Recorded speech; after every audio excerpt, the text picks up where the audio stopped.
Stress is something that doesn't care about your gender, age, race, religion, religious affiliation, or even your economic status. It's something that affects all of us. Unfortunately, stress is something that doesn't go away on its own. It's something that you have to work at. In researching this topic, I have found that stress is a natural response, but some of us handle the stress differently. And when it comes to, and that's whenever it can become a serious problem if you handle it in the wrong way. Today I'm going to give you some information on this topic and provide you with a few solutions to manage your stress. First, let's talk about what stress is. Stress is a response to a real or perceived pressures in the environment, and it involves a complex interplay of nervous and hormonal reactions to internal or external stimuli. Stress is a natural response in many aspects of life. It's a biochemical response to danger that occurs within animals. The nervous system detects danger from internal or external stimuli, usually external, such as predators, competitors, or life-threatening events, and sends your body into reaction mode. Whether it's stress at work, stress at school, your home life, or your financial situation, or your body's reaction to seeing a bear in the woods. It's a response that we cannot avoid. In a 2015 study by the American Psychological Association, adults overall reported that stress has a negative impact on their mental and physical health, and they do not feel that they are doing enough to manage the situation. While occasional stress is necessary and even good for us, chronic stress can ruin our health. With some people, they deal with chronic stress in negative ways. Some people may do it by self-medicating with drugs or alcohol, which is not good because that is only damaging your body more and causing your body more stress. Some people deal with stress by not dealing with it at all. They can avoid the situation and shut themselves off from the outside world and not face the problem head on. And some people may take a more obsessive approach and fixate on the stress or the stressor and not get to the root of the problem and making the situation worse. And of course, we've all heard the term comfort food. Some people use food as a comfort whenever they are stressed. Instead of dealing with the situation and figuring out the problem, they relieve the stress with sugary or fatty foods.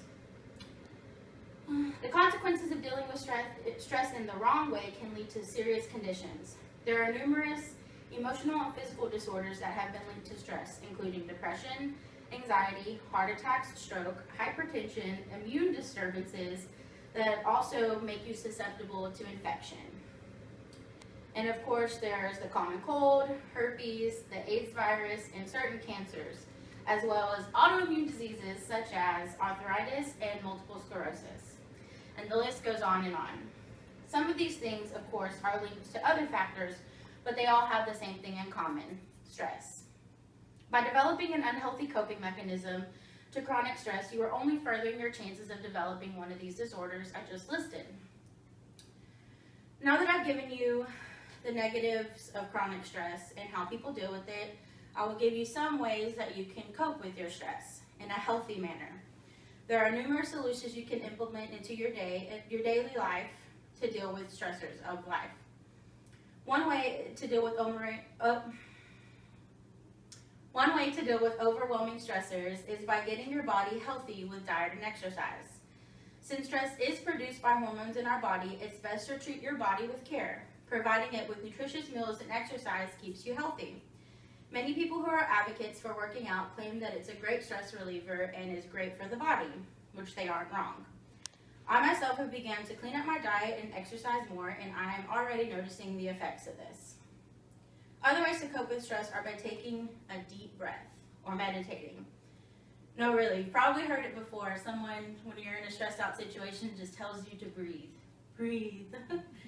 And also, meditation reduces the anxious thinking and promotes clarity, so your mind is clear and able to focus on the stressor and come up with a solution. Now, if you have tried all of that on your own and simply don't know what to do, the best solution may be seeking advice. Psychologists, psychiatrists, physicians, and other medical professionals are becoming more aware of psychological effects of stress. Having an educated, non-biased individual provide you with some advice and tools to deal with your stress may be the best option for you. There's nothing wrong with asking for help. You don't have to have all the answers yourself, and seeking advice of someone who is there to help you can never go wrong. So although this is a huge problem for many people, there are many acceptable solutions for you to try to implement into your life. Though 6 of the top 10 leading causes of death in the United States, including heart disease, cancer, respiratory disease, unintentional injuries such as accidents, stroke, and suicide, are all linked to chronic stress. So it's more serious than some think, but being aware of this allows you to educate yourself and take matters into your own hands. And even if that means seeking a professional's advice. How you react to stress is up to you. If you have a strong foundation made up of good nutrition, stress-relaxing activities, and a positive mental attitude, you're on your way to managing stress and living a healthy life.